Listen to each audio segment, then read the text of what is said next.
The following was recorded in front of a live studio audience at the Studio 21 Podcast Cafe. This is the United Podcast Network.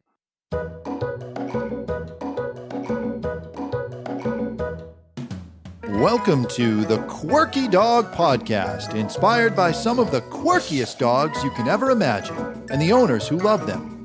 This podcast is brought to you by the quirky couple themselves, Scott and Jess Williams.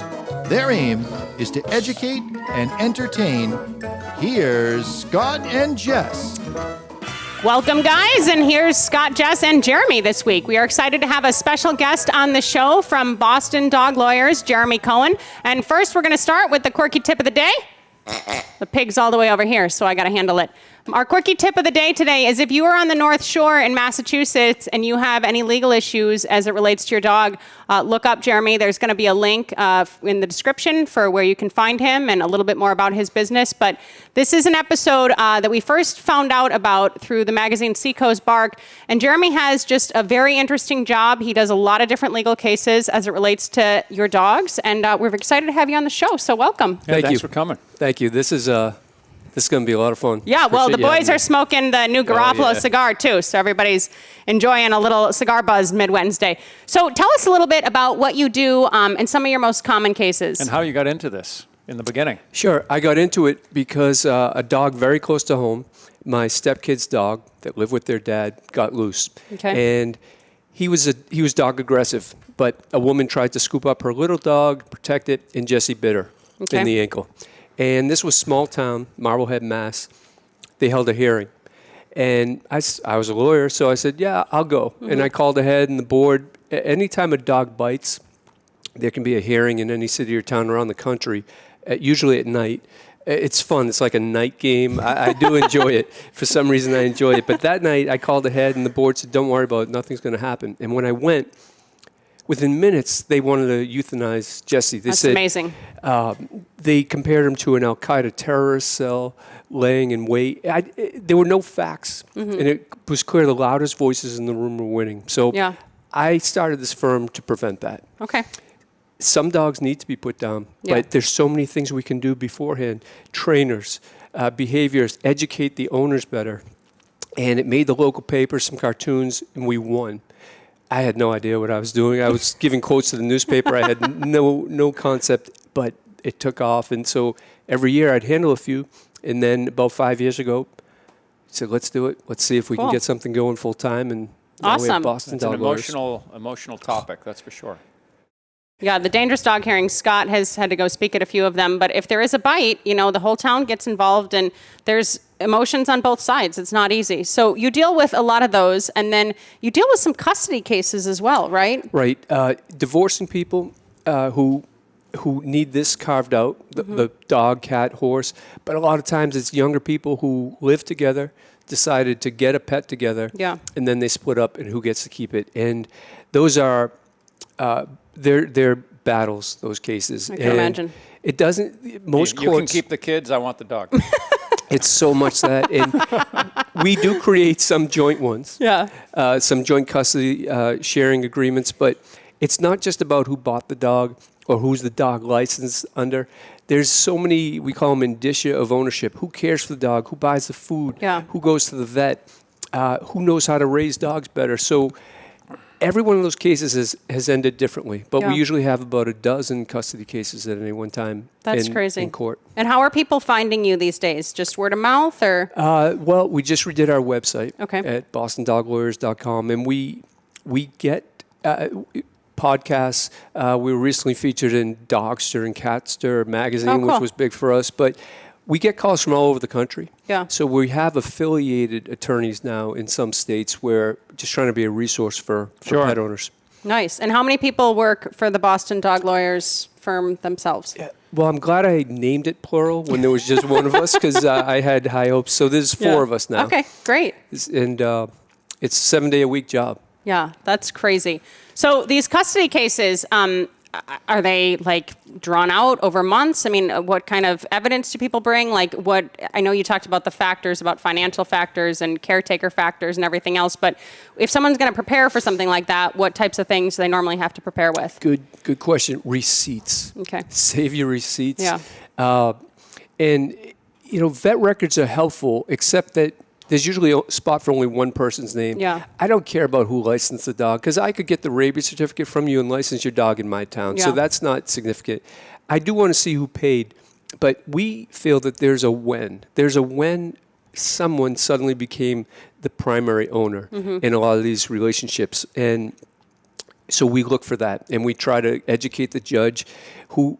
the judges are now taking these cases serious. We so appreciate that. You have to. Animals are a huge thing these days. And my firm, we do almost like a shock and awe early on to get us an early on court date so that we can get this in front of a judge. It's not the trial, but it's an early hearing to try to get some restrictions or get the dog back for somebody.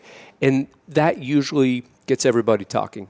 Yeah. And we try to resolve it. But, these are probably... They're the toughest cases, but they're the most fun because when you get that dog back for somebody, after they were bullied and told by their ex, you'll never see that dog again. You keep doing this, you're just going to end up crying and crying. And we are crying because we're so happy to get the dog back and to see the videos of that. Yeah. And the custody cases often involve, I've had mother, daughter, grandson, grandmother right now, aunt, niece. So I really try to talk them out of it. Working against each other? Yeah. That's tough. I try to talk them out of it and try to work it out, but by the time they get to me, I'm confident that they've sought all the other And when it ends remedies. in joint custody, what does that typically look like? Similar with kids, or? Well, it ends up in a shared agreement with consequences if you don't deliver the pet back on time. And usually the people just don't want to see each other, so we find a neutral place where there's a drop-off and pickup, maybe a daycare that they pay one day a week and they don't have to see each other. And so far, those have worked. We did one of our early cases, which just gave us so much confidence, was a judge in Boston split custody of the dog between Boston and Seattle. Wow. And that was like... This, we can do that, we can do this. I was thinking about that, crossing state lines and stuff like that. That's another issue. Yeah, and because once you leave Mass, the judge doesn't have jurisdiction anymore. Right. So will you bring the dog back? If not, it gets complicated. We did just recently get a dog back from Montreal to Pennsylvania because it was stolen when the people lived in Massachusetts. But it's complicated. Yeah, it is crazy because the dogs are so emotional, and I assume in a divorce, using that for leverage or any type of relationship conflict, using that for leverage is a huge thing. Right. And that's what we look for. Like, what's the real reason that this person suddenly took the pet and won't give it back to you? Because usually it's not for love of the pet. Yeah. Right. There's leverage or vendetta of some kind. Some spite. Yeah. One thing, a legal aspect that I ran into with a client where they were upset was they had their dog on a dog run in their yard because they didn't have a fenced yard. And the lady was walking down the street with her dog, and it pulled out of her hand, ran up into the dog's yard where the dog was on a tether, and those dogs got in a fight. She ran up into the property to get her dog back and got bit by the homeowner's dog, and the homeowner was liable for not protecting the public from her aggressive dog. That's how it went down, that she was at fault. Not if I had the case. And there wasn't anyone there to fight for her either. That's what I'm so concerned about is I love helping the people that we do, but there's so many who don't know you can get help. And not just from my firm. We can refer you out or you can find other lawyers. But no, you lost control of your dog. Our person had the dog on a run, under control. On private property. On their own property. This happens too much, especially with, I'm seeing a lot of delivery cases now. They came on the property and they got bit. While they're invited onto the property, essentially, they're not invited to walk around back. They're not invited to go over and pet the dog. If that's what they always do. Yeah. A lot of petting the dog. They don't know the dog. Right. But they're compelled. They go over and make friends with a dog that they have no business. And as trainers, how good does a dog feel when it barks and the mailman leaves? Because I just did my job. Even though, they're going to leave anyway, the dog gets so confident that they did their job. And so I'm seeing more of that now. Also seeing a lot of nuisance cases where neighbors are complaining that the dogs next door are barking so much it's interfering with their work because of COVID. People were home so much. Those are tricky because what really constitutes a nuisance? What's too much barking? Yeah.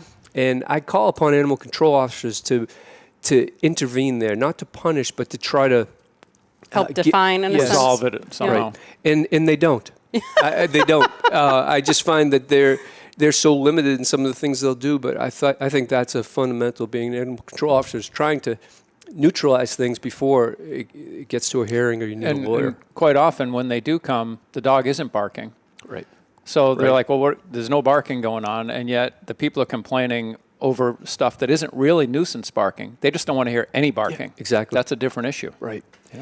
Yeah, tensions during the pandemic went up in general, so I guess it's a good way to outlet your stress. The neighbor's dog is causing trouble. Before we started, you mentioned vets. What's going on with that type of situation, just so I'm more clear what you meant there? Well, we believe we can change vets' behavior by holding them accountable. So it's too often we get a call a day about vet killed my dog, and 80% of them, it's not true, maybe even higher. And what we do is, we say we'll get the records. We've built a bank of about 30 veterinarians around the country because it's really hard to get a vet who will give an opinion about another vet's work. Yeah. Right. And we have the records reviewed. Did the vet meet the minimum standard of care?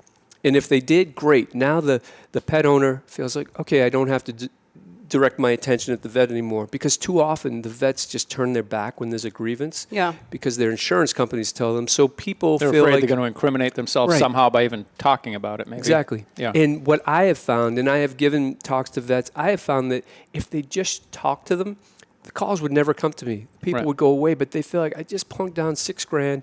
I brought in a dog to be neutered.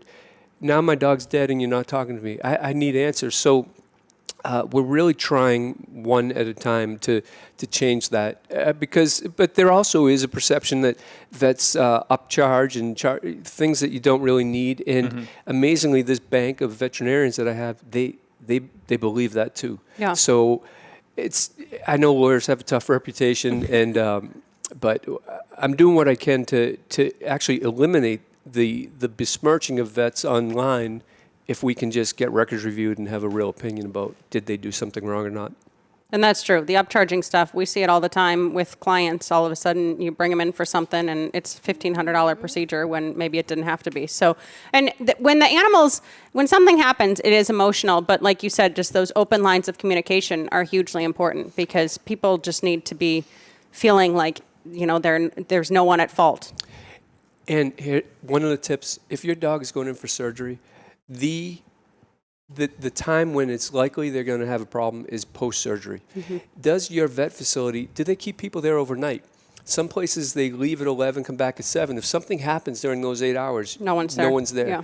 And a lot of dogs, they aspirate, and aspirational pneumonia, their lungs fill with, just as they're coming out of anesthesia, they might vomit. Inhale something, yeah. Yeah, and if someone was right there watching them, now, if they got a Pepsid AC beforehand, if they got a shot of Serenia, which prevents nausea, these little things could have prevented it, Yeah. So those are things that as a pet owner, it's been great to learn as I've gone through this business, but everybody should know that. Yeah, be conscientious. And people have asked that with us, too, when we were boarding. Is there someone there overnight to make sure if there was, God forbid, a fire? Is there someone going to be there to get my dog out? And one of the reasons that we had so much success is that we always had a person at the facility overnight. There was a bedroom built into our dog training place. And it put people at ease. It really helped a lot. That's a great point. We're dealing with a few boarding facilities now. Yep. In one of the cases, my client was very eloquent, and we now have what's called Ollie's Law, trying to get that passed in Massachusetts, because we thought boarding facilities were licensed. Yeah. They have no requirements in Massachusetts at least, of staff, training, and a fire emergency plan. And dogs got in a fight. There was only one staff member, and they didn't have any tools on how to break up a dog fight. So you got to check on your places. Do they have? You need protocols. One simple thing: a CO2 fire extinguisher. That can prevent so much, because it's clean. It's safe. It just evaporates, but it's enough of a shock to the dogs to get them to stop doing what they're doing and buy the person a few seconds to So you could carry one of those on your back when you're walking your dog, right? Yeah, exactly. Who needs bear mace when you have a CO2 fire extinguisher? And then if you have to see a fire, you're a hero.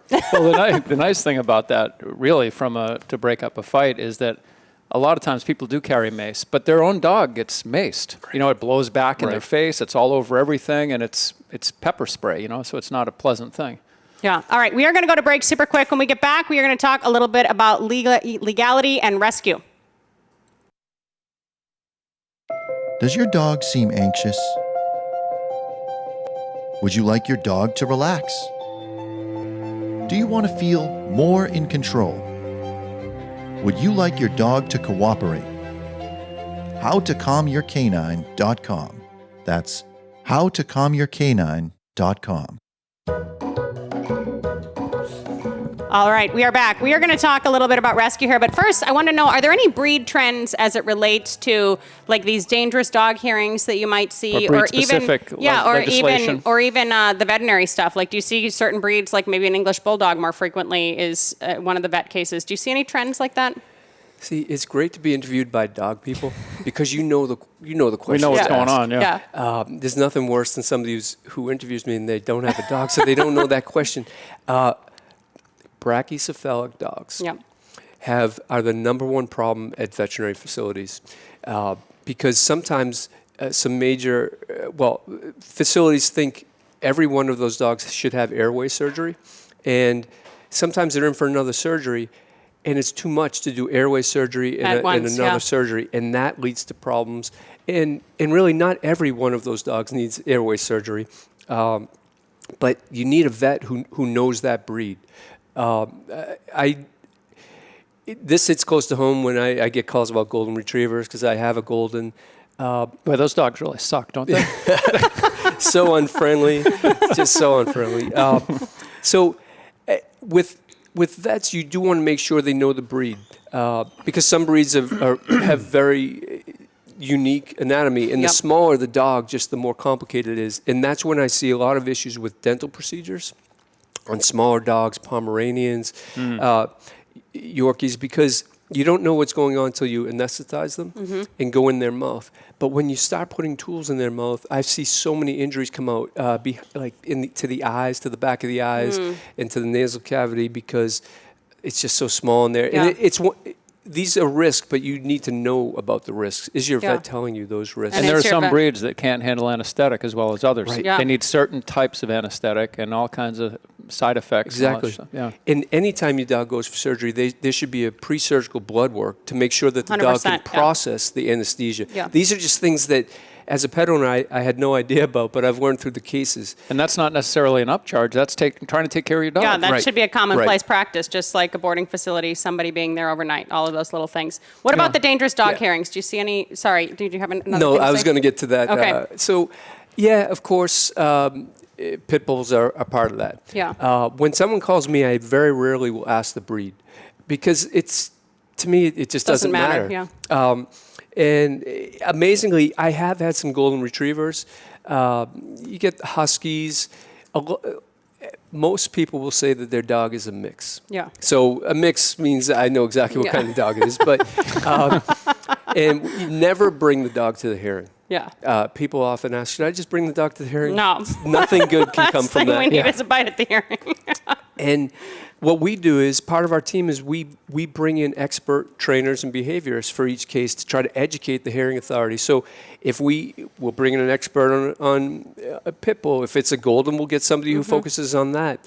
And because it's important to me that we are the smartest people in the room, somebody on my team when it comes to talking about dog behavior at a dangerous dog hearing. Nobody from the neighborhood, nobody at the board, and even me, none of us should be heard about trying to interpret the dog's behavior and whether it should be put down. We need smart people. And oftentimes, the town leans on the animal control officer, but when you cross-examine them, you find out they have no training in dog behavior. Right. But they just happen to be, their authority expert. there. Yeah. Sometimes it's a volunteer position. They're not even getting paid. Right. Yeah.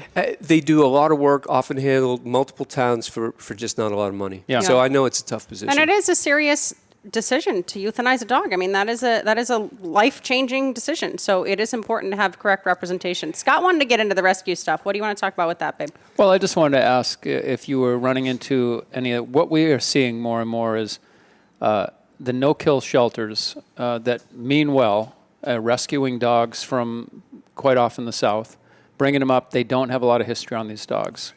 And people are adopting them off a picture off of an internet.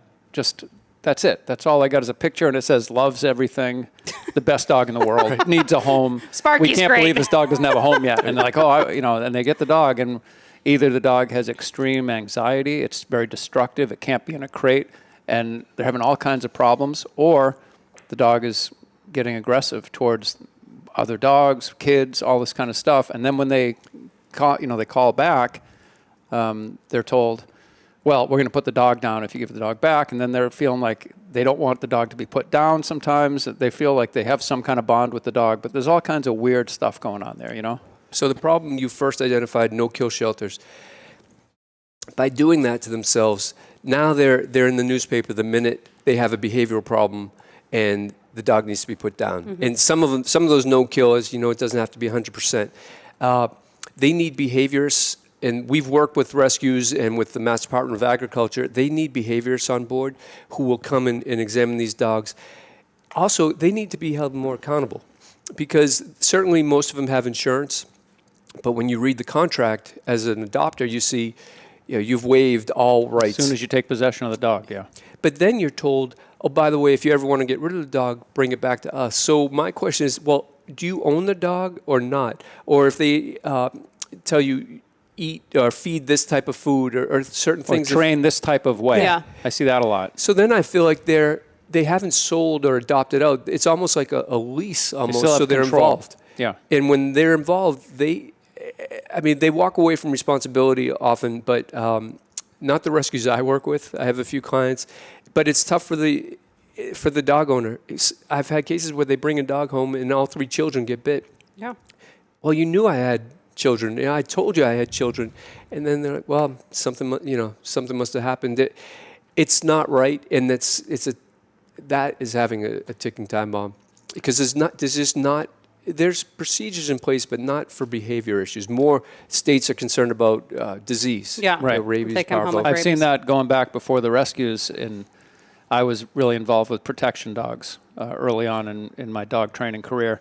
And I knew several people that imported dogs and sold dogs for people that wanted, they had everything in the world and they wanted a protection dog on top, like icing on the cake, Right. And they'd pay a ton of money for these dogs. And it's kind of hard to get everything in one dog. A happy social dog that's going to also take someone down, right. And they have to discriminate who they should be biting, who they shouldn't be, all kinds of stuff. And quite often, the wrong people are getting bit with those dogs. We have a case on the Vineyard right now where a rescue posted about a dog coming up from Florida. A woman said, I'll take it. She paid the money. And we have rules about isolating the dog when it first comes in.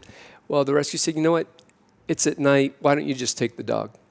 And the vet paperwork, it talked about spay and neuter, and it just spay, and it had a question mark. It turns out that the dog needed emergency surgery that cost $6,000, part of which included a spay. Mm-hmm. And the rescue's like, don't look at us. She's like, I just got the dog, and you signed off everything. You never even isolated the dog. Well, we'll give you $100. So that's when I get involved. Yeah. That's just not right. That's one of these dumps where they just have walked away from it. They feel that they did good. They got the dog to the person. Yeah, they passed the problem. Yeah, and they're not all like that, for sure. No, I mean, we've talked with some great rescues that are really responsible. We've had a rescue that hired me to do some evaluation and training. They're very responsible and trying to do the right thing. So they're not all just bringing up van loads of dogs and then handing them out to people and taking money and walking away from it. But more and more dogs are coming up, and it's getting looser and looser, I think. And I have to remember that, right, it doesn't apply to all rescues. By the time a case gets to me, nobody calls and says, I got to tell you about a great rescue. Yeah, so I only hear the worst. Yeah, it's same as us. Yeah, people don't call me and say, I have a great dog and I want to pay a lot of money for training. When can we get started? It just doesn't happen. And then I have a question. I don't know if you'll know the answer to this, but a lot of times the rescues will talk about how if the owner that surrendered the dog didn't disclose all the information, that owner, if they do disclose the information of maybe aggression or whatever else, that owner that surrendered the dog can be at fault. Do you know anything about that? Well, I know what my position is on it. Okay. I mean, I'm a lawyer. I have to have an answer for every question. But That's why you're here. We'll take it. So I think the answer is grayish, but that's why the world needs lawyers, because there's no black and white. But if you fully disclose, and I tell my clients this when they surrender just to a private individual, fully disclose what you know about the dog, all the records. If this dog's been in front of a dangerous dog hearing, any bite, you got to tell them. Then it's with knowledge. So I'm okay with that. I feel like you've done your job. It's when they find out, and a good lawyer on the other side will dig and investigate and finds out you knew and didn't share that. And that's kind of with all of our rules about negligence. You know, if you knew something existed, a hole in the parking lot, and you did nothing about it. So if you knew this dog has a tendency to bite and you didn't tell us. Yeah, So that's true. If a dog had a course. 10-day quarantine from a bite before and it was on record, you dig and you find that out, and then, there's negligence there. All right, let's talk crazy stories. Scott always likes to talk crazy stories. What are some standouts over the years? Early on, a woman called. Animal control had just taken away her pet squirrel, and she had rehabilitated the squirrel because it was outside and it was limping. She spent a few weeks with it, and she called animal control to say, "Look at me, look what I did." They're like, "That's a wild animal. You can't have it. We'll be right there." Oh, God. And they came to get it, and she wouldn't let them in. Mm-hmm. So they got a warrant. And the lesson for anybody is if SWAT team came in. I have a case like that too. But if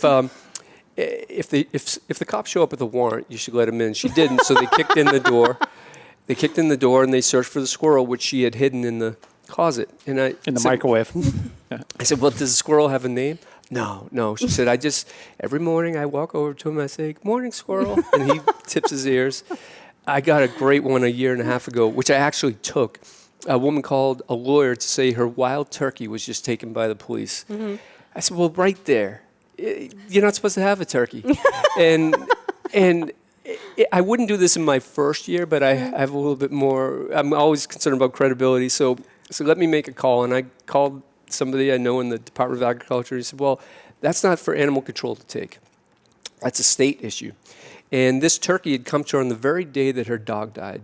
And they named it the same name as the dog. Boy. And the turkey lived in their yard for a month. Like a reincarnated. That's her. Played tennis ball with the people.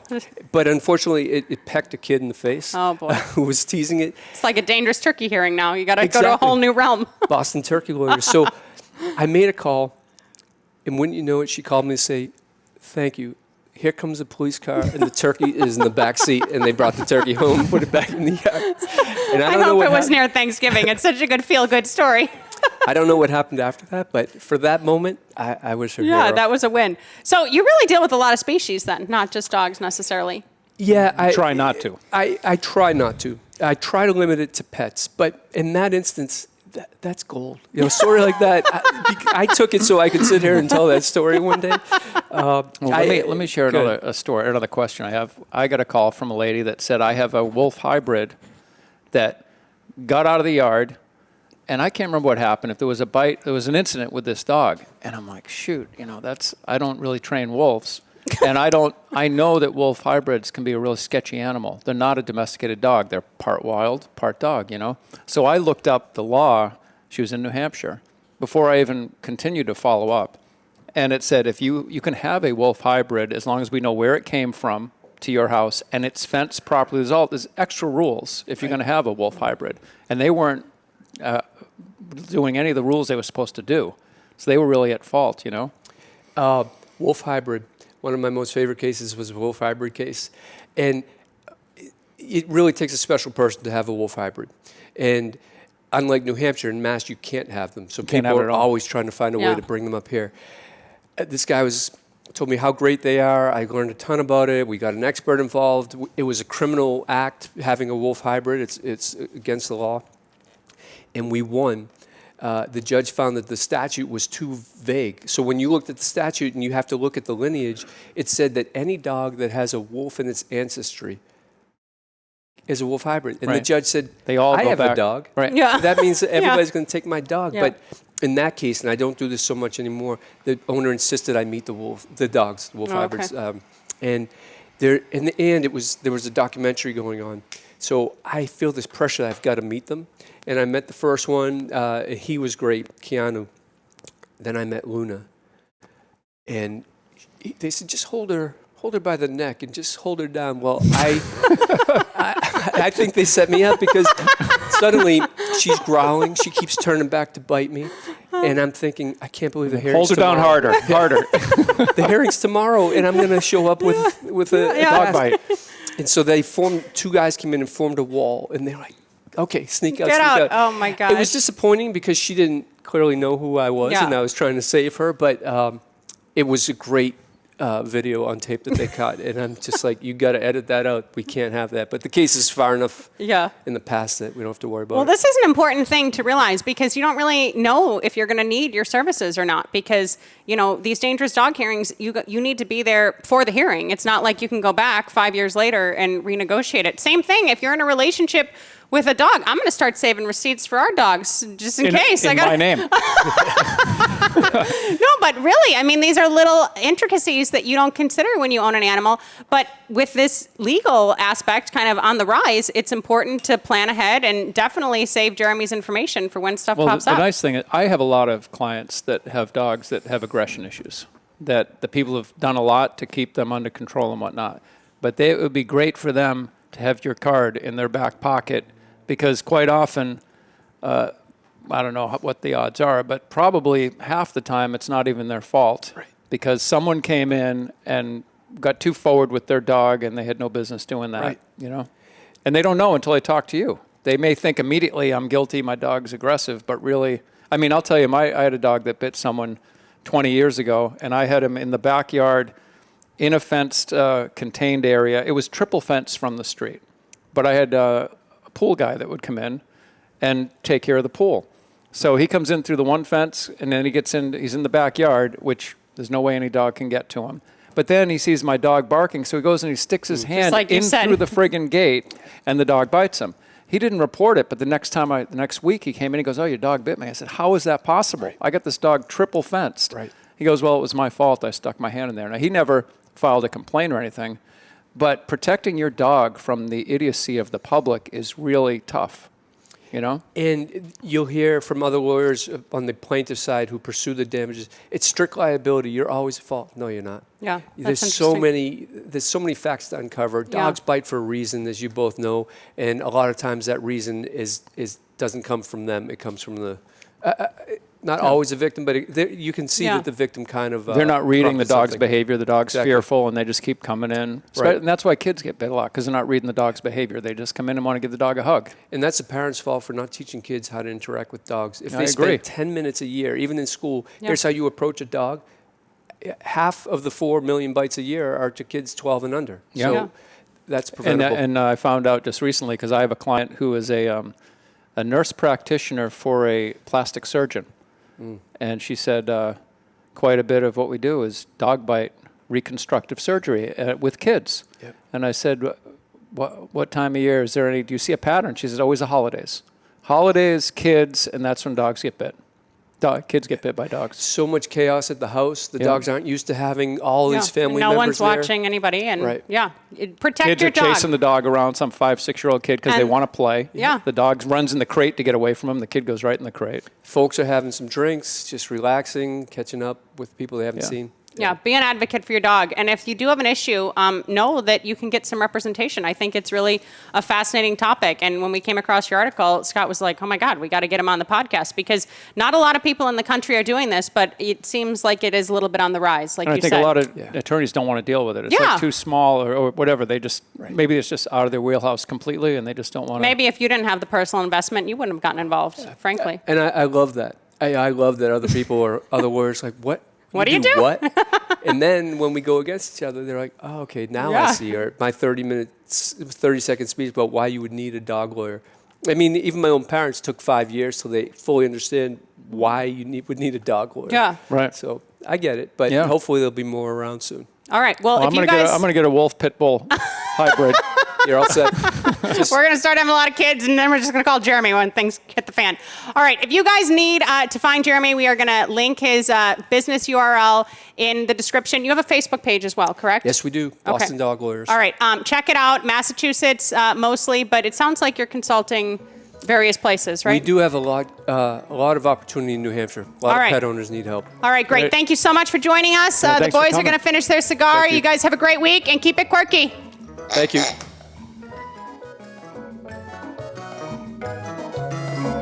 The views and opinions expressed by the hosts, guests, or callers of this program do not necessarily reflect the opinions of the Studio 21 Podcast Cafe, the United Podcast Network, its partners, or affiliates.